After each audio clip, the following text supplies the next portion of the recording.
সবাই যে কথাগুলো বলছে সবই যৌক্তিক এবং তার যে প্রসিডিউর এবং প্রসিকিউটর একটা বিশেষ না সিংহভাগ রোলটাই তার। এই আসামি এখানে আসামি বললো না যে আসামি কারে বানাবো কাকে বানাবো না, এটার মানেই যে ঘুষ তা নয়।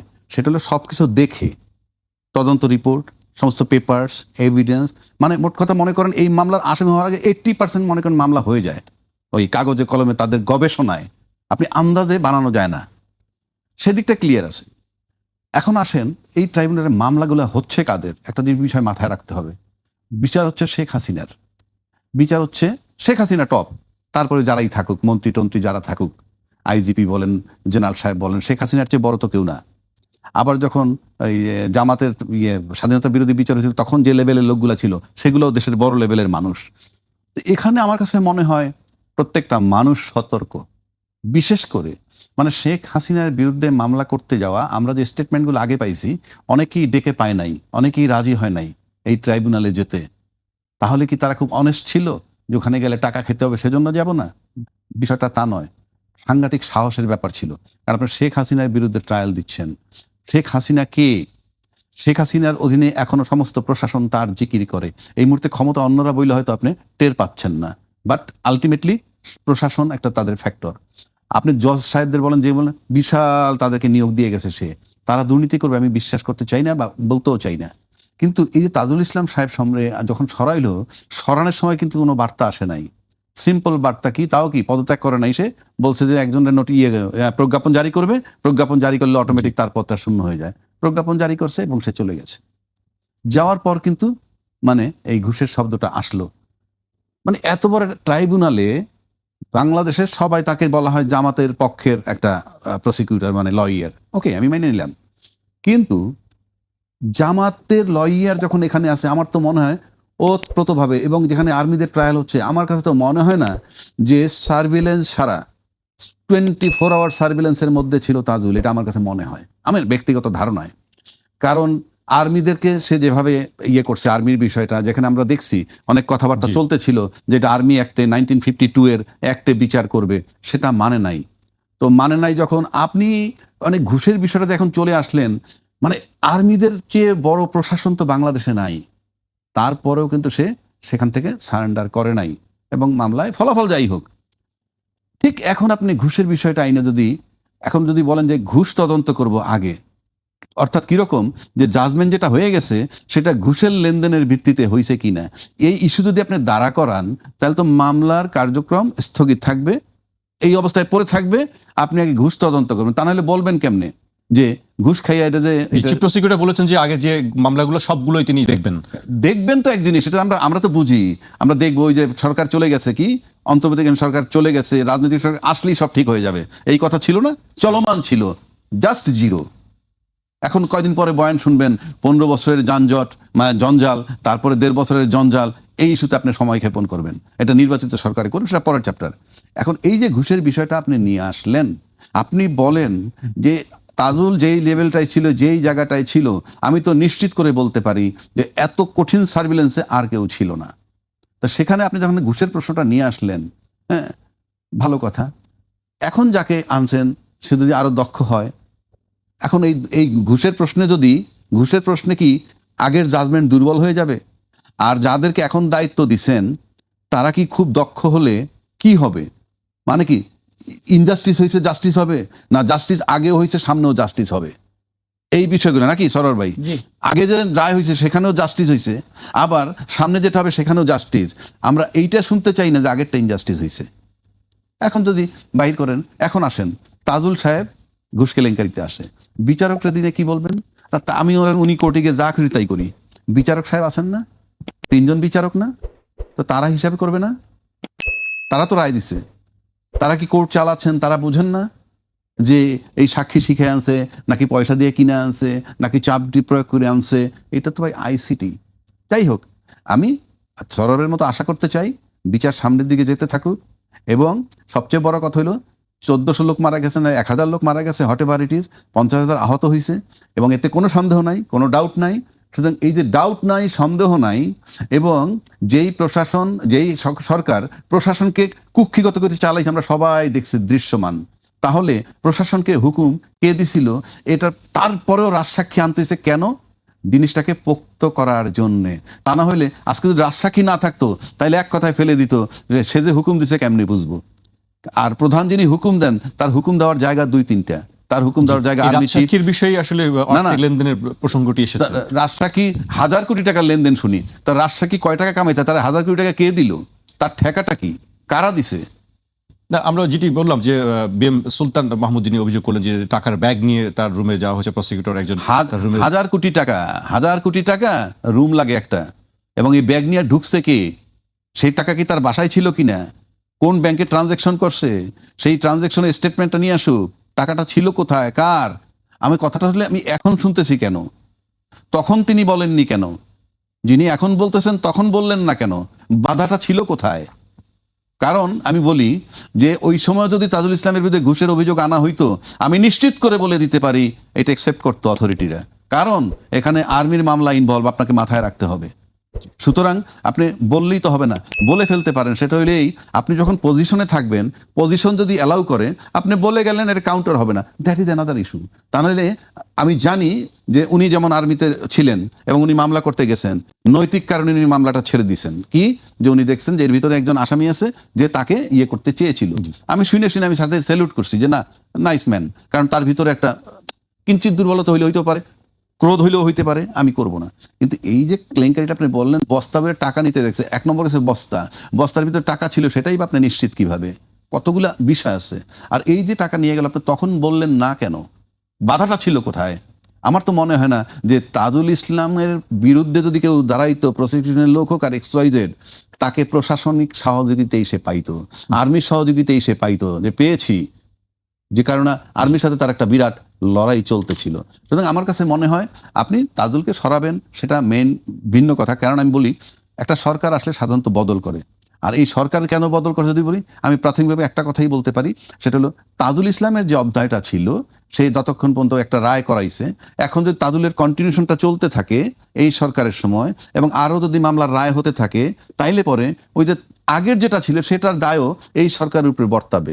এখন তাকে সরাই দিলে এই সরকারের প্রথম বেনিফিট হইলে আমি মনে করি যে তাজুল যে পোর্শনটা করছে ওটার দায় আমাদের নয়, এটা আমার কাছে মনে হয়, নিজেদের দায় এড়ানোর জন্য। কারণ আমরা ইতিমধ্যে টের পাচ্ছি যে আওয়ামী লীগ ভাবতেছে যে তাদের সহায়ক সরকার ক্ষমতায় আসছে, অলরেডি অফিস আদালত নানান জায়গায় খুলতেছে, মিছিল হইতেছে। তো সেখানে সরকারের দিক থেকে আমি মনে করি তারা হয়তো তাকে সরাইছে এই কারণে, 1 নম্বর দলীয় দায় সাধারণত, আর দ্বিতীয় হইল যে তাজুলের অধ্যায়টার জন্য আমরা দায়ী না, কারণ তখন অন্তর্বর্তীকালীন সরকার ছিলেন। জি, আপনার কাছে আবারও আসবো। আমি এই পর্যায়ে ব্যারিস্টার সরোয়ার হোসেনের কাছে আসতে চাই। সরোয়ার ভাই, আপনি তো আর্মির বিচার নিয়ে বেশ কয়েকবার কথা হচ্ছিল, আপনার দুজনেই বলছিলেন আপনি সরে এসেছেন কেন সে বিষয়ে ব্যাখ্যা করেছেন, কিন্তু সামনের এই বিচারের কি ভবিষ্যৎ দেখছেন? সেনা এটা কর্মকর্তাদের এন্টায়ারলি বিষয়ে। ডিপেন্ড করে গভর্নমেন্টের সিদ্ধান্তের উপরে। সরকার যে সিদ্ধান্ত নেয়, এখন যদি সরকার সিদ্ধান্ত নেয় যে যে অবস্থায় আছে এখান থেকে তারা কোর্ট মার্শালে পাঠাবে, সেটা সরকার সিদ্ধান্ত নিতে পারে। তবে আমার ধারণা এটার বিচার এখানেই সম্ভবত কন্টিনিউ করবে, আমার ধারণা। কারণ এখন যদি পাঠায় তাহলে জনগণের একটা প্রেশার বড় ধরনের কাজ করবে, শুরুতে পাঠায় নাই। আমি সেদিন বললাম যে আমি তাজুলকে ধন্যবাদ জানাবো, তাজুল কিন্তু একটা পাবলিক কনফিডেন্স এনজয় করে। What ever he has done, ওই সময় দাঙ্গা বিক্ষুব্ধ সময়, অভ্যুত্থানের পরে একথা সত্য যে সবাই এই দায়িত্ব নিতে চায় না, তিনি এই দায়িত্ব নিয়েছেন। সো এখানে কাদের বিচার হচ্ছে? বিচার হচ্ছে আওয়ামী লীগের টপ নেতৃত্ব, যারা গুম খুন বিশেষ করে মানবতা বিরোধী হত্যায় যারা দায়ী। আর কাদের বিচার হচ্ছে? যারা আয়নাগর সৃষ্টি করেছিল, ক্রস ফায়ার করছে, গুম করেছে, এরকম কিছু সেনাবাহিনী অফিসার। যদিও আমি বিশ্বাস করি তার ভিতরে অনেকে ইনোসেন্ট, সেটা বিচারে নির্ধারিত হবে। সো তাহলে এই এই ট্রাইব্যুনালকে, বিশেষ করে প্রসিকিউশনকে কে এটাকে বন্ধ করতে চায়? সেটা এটি কি প্রশ্নবিদ্ধ হলো কিনা, এইটাকে কন্ট্রোভার্সিয়াল করতে চায় কে, কোশ্চেনেবল করতে চায় কে? হ্যাঁ, এবং কিরকম সার্ভিলেন্স ছিল বলেন? হ্যাঁ, এইটা আপনি যে বস্তার কথা এখন আমরা শুনতে পাচ্ছি, ওখানে তো প্রত্যেক inch under CC camera. So এই যদি এই বস্তা ভরা টাকা যদি দেয়, সেই টাকা কোথায় গেল? ডেফিনেটলি তাজুল এবং তার টিম অবশ্যই সার্ভিলেন্স আছে, এতে কোনো সন্দেহ নেই। সো তাই যদি থাকে, তাকে রিমুভ করার পরে এই কোশ্চেনটা আসলো কেন? তার যদি সেই নৈতিক বিবেক থাকতো যে এই কোশ্চেনগুলো আনতে চাচ্ছে, আগে কেন বললো না? তার মানে ভিতরে একটা টাসেল আছে, যে এখন এই অভিযোগ উঠাচ্ছে সে কারো পারপোজ সার করছে কিনা সেটা তো উড়ে দেওয়া যাবে না।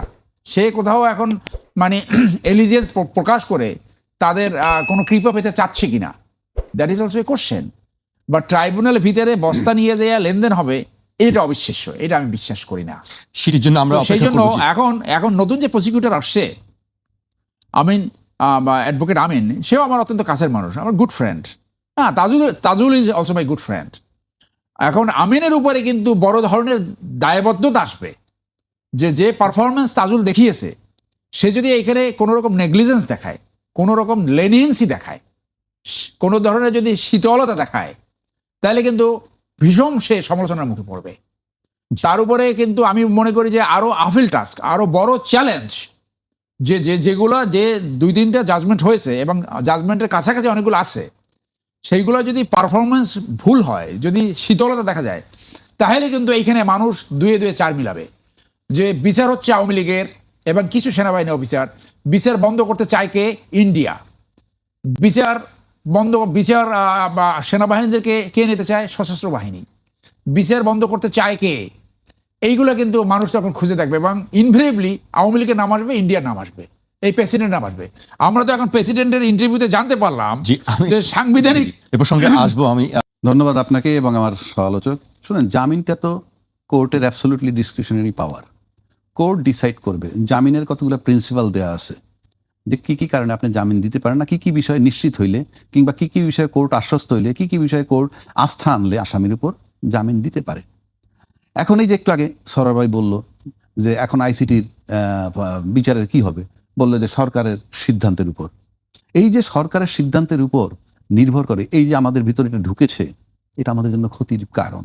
এটা তো ঢোকার কথা ছিল না, কিন্তু আলটিমেটলি তো ঢুকছে।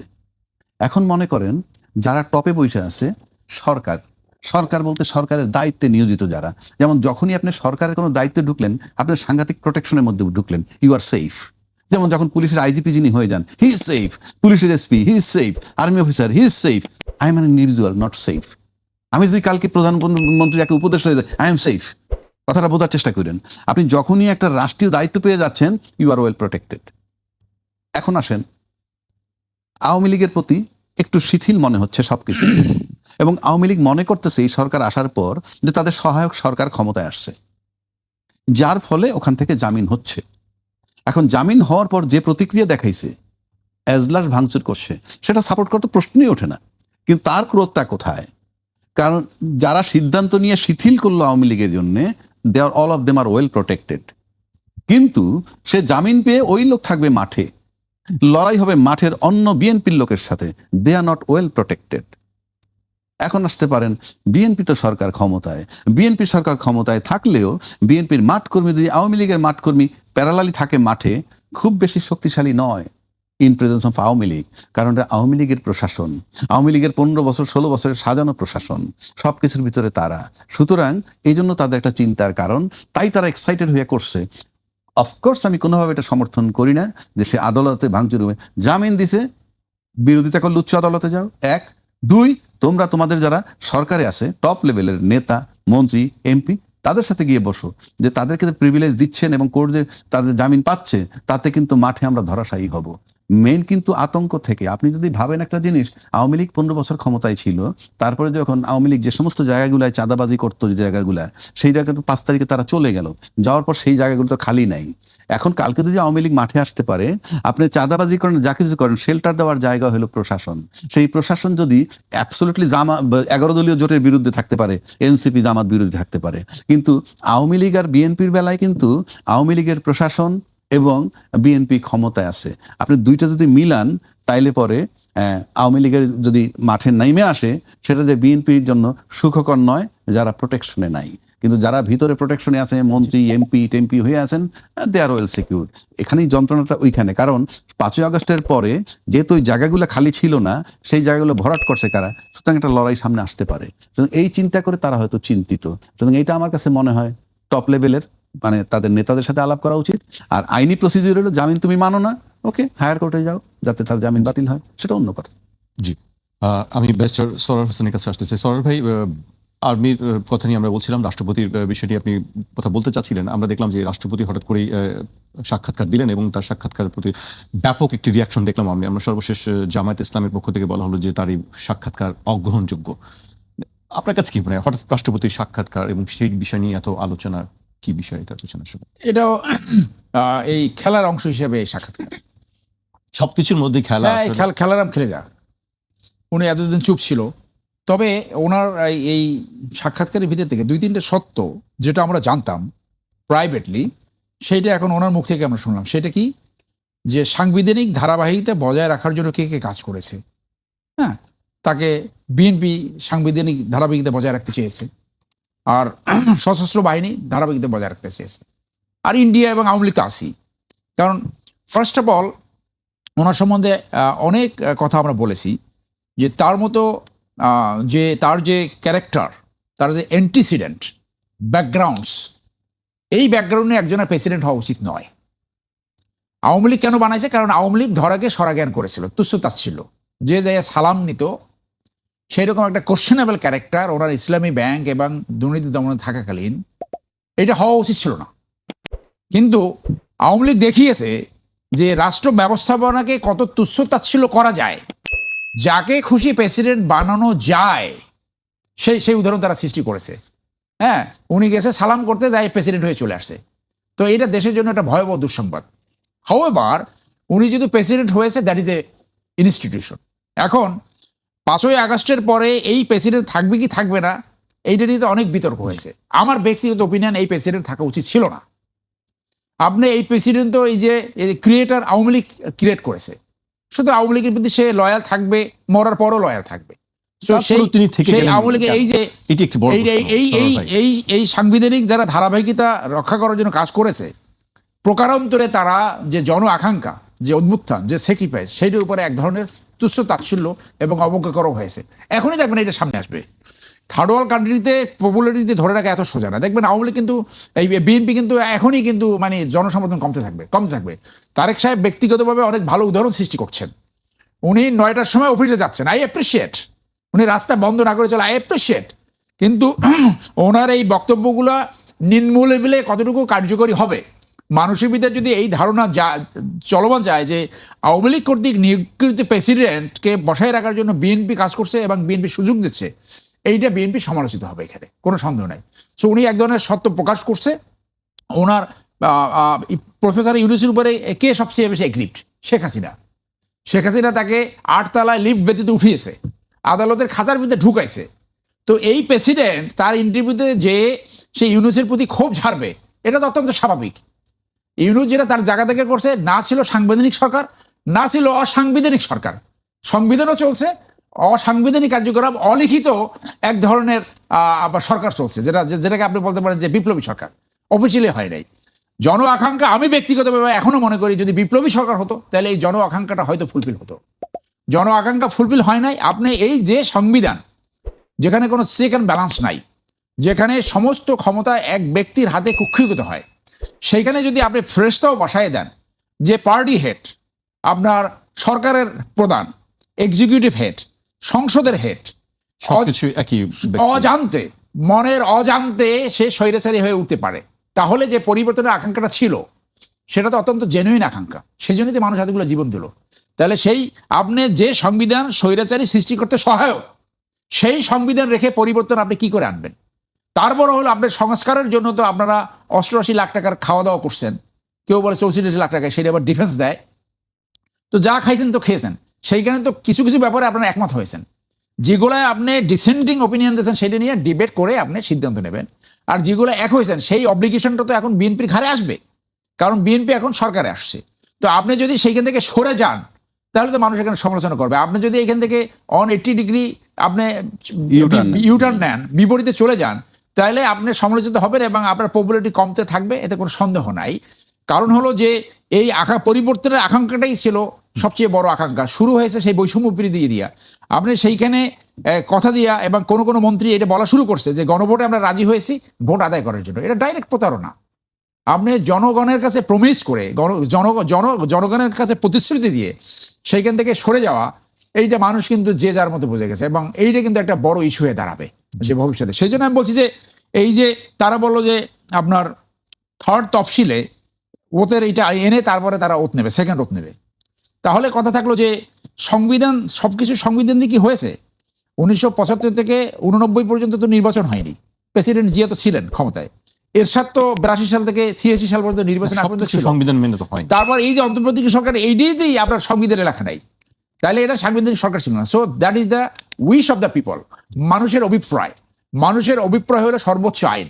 সেই ক্ষেত্রে এপিলেট ডিভিশনের জাজমেন্ট আছে safety of the people, safety of the country is the highest law.